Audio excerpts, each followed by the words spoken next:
Yeah, Pete Rose, man. We'll talk about Pete Rose here for a second because it was always funny. Like well, first off, do you think he should be in the Hall of Fame? Yeah, for sure. I agree. I think he should definitely be in the Hall of Fame, but I think it's his own doing that he's not in the Hall of Fame. Just for the fact that he couldn't humble up.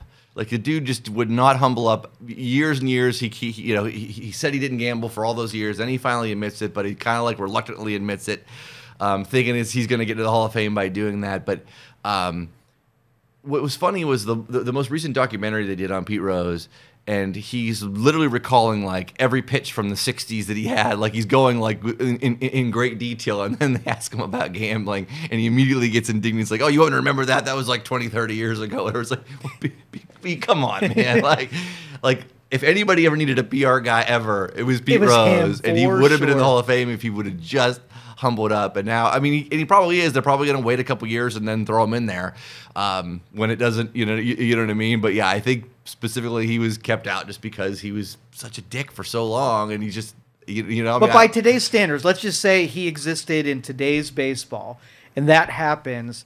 I don't think they're as strict. I don't think they pummel his career. I don't think that they keep him out of the Hall of Fame. No, not at all. And yeah, I mean, there's great hypocrisy in all of it with gambling being legal now, you know what I mean? In Major League Baseball, with DraftKings and Bet Whatever, you know what I mean? Like all those, like every sports thing is sponsored by a betting service, whatever. So yeah, it's a little bit, it's definitely hypocritical to keep him out at this point. But yeah, he's eventually going to get in. But now that he's gone, and I think part of it too is they were worried what he was going to say when they inducted him. Because yeah, he was